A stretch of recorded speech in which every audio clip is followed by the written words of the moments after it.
Hey guys, welcome to Louisiana, where I've now moved. This is my office, if you want to see a little bit. I've got lots of bookcases. I've got Law and Order paws, which pretty much come to the other side. And what you can't see is that on the floor there are piles of tubs still that need to be unpacked. But I'm very excited to be spending this time with you today. Today we're going to be talking about demonstrative speeches, but before we get into that, I want to congratulate you all on doing your introduction speeches. You all did very well, and it gave me an idea of where you're coming from, and at the end of the semester, I think it'll be a great exercise for you to go back and look at your introduction speech and compare it to your final speech that you're going to do in this class, and I know that you're going to see lots of great growth. So I'm very excited that you're going to be able to see that, as well as I'm going to. Let's go ahead and transition into talking about demonstrative speeches. Put simply, a demonstrative speech is a how-to speech, so you're teaching us how to do something. So what's important about a demonstrative speech is you're obviously most likely going to have some props with you. So if you're demonstrating how to bake something, you're going to need to show us how to actually do it, how to mix it together, what ingredients you're using, those kinds of things. If you're teaching us a skill on how to tie a bow, you're going to need whatever you need to tie a bow.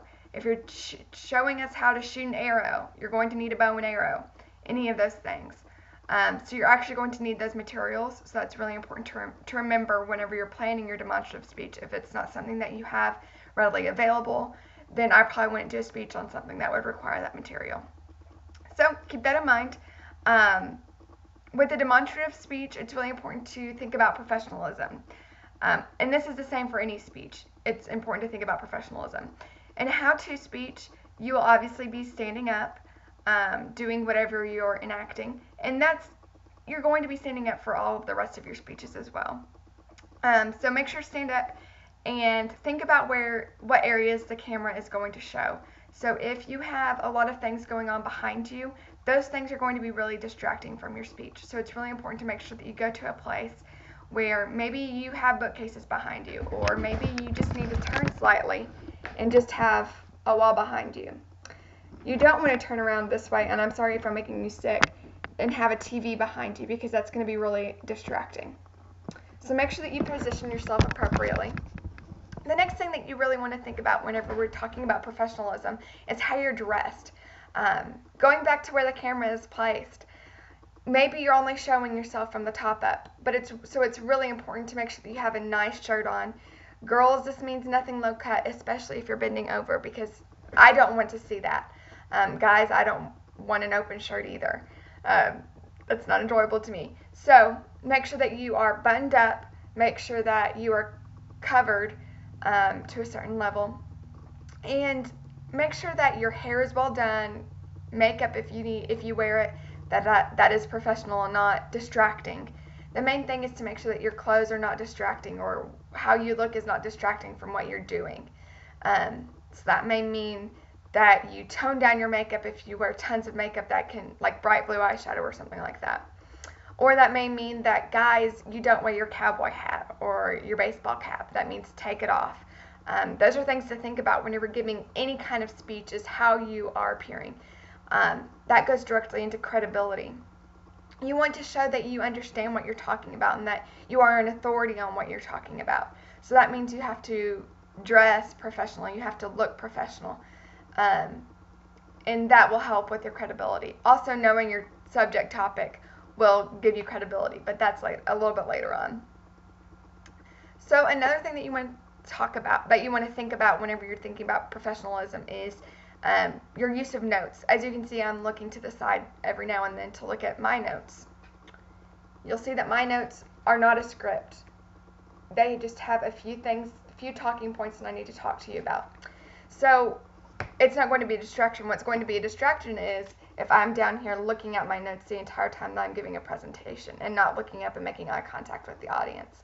And that means looking into your camera in this instant. So it's really important that part of professionalism is practicing enough before your speech to know what you're going to say, so that you don't have to just stare down at your notes. And in some cases, you're going to be comfortable enough with your topic that you won't even need notes. But as you can see, even I need notes occasionally, especially when we're talking about how to do a speech.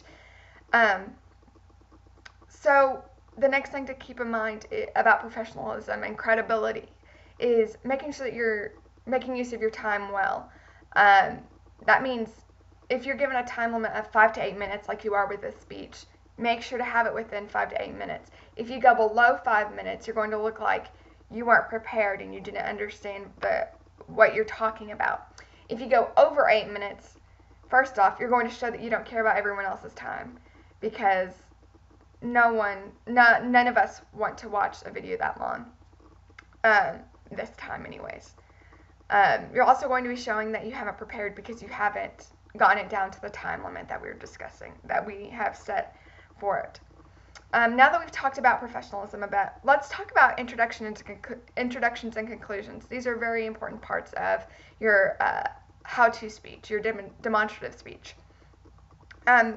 Whenever you're doing an introduction, it's really important to make sure that you have an attention getter, something that pulls us into what you're talking about. That may be something like, my grandma makes the best brownies in the world, and today we're going to talk about how to make those brownies. It may be giving information about the history of whatever you're demonstrating. It can be a variety of things, just something to pull us into what you're teaching us today. The next thing to remember is to preview what you're talking about. So this may talk about, first I'm going to talk about the materials that you're going to need to do this. Second, I'm going to go through the steps of how to do this, and then I'm going to conclude. So that's a basic introduction, what we're going to use for the demonstrative speech. The conclusion that we're going to do is you're just going to simply review your steps. So today I talked about this, this, and this. Today I showed you your materials, and then I talked about how to do these things and why we did these. The next part after you review your steps is a clincher.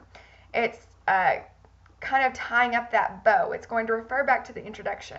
So if you said, today we're going to learn about how to make my wonderful grandmother's secret family recipe brownies, then you can tie up that today you learned how to make the best brownies that you've ever made, so now you can pass that on to your grandchildren.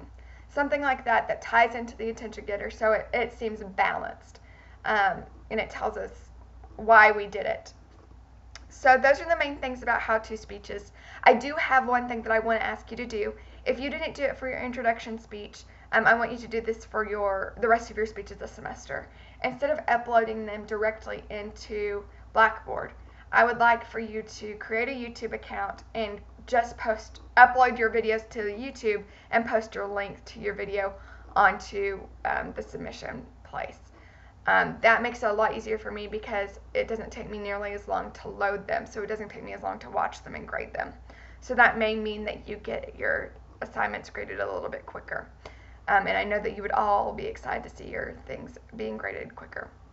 It's also important that you go and watch other people's how-to speeches so you know areas where you can get better. Later this week, after you do your how-to speech, we'll talk about delivery next week. And so after that, you're going to do a reflection paper where you talk about areas where you could have improved your delivery or different things with your first how-to speech and different ways that you did really well and exemplified what we talked about here today and did well delivery-wise. And then if you need to, you can redo your how-to speech. But that's for next week. Anyways, I'm very excited to be doing how-to speeches with you or demonstrative speeches, and I am very excited to see them and grade them. Y'all have a great week, and I'm looking forward to seeing you next week. Bye-bye.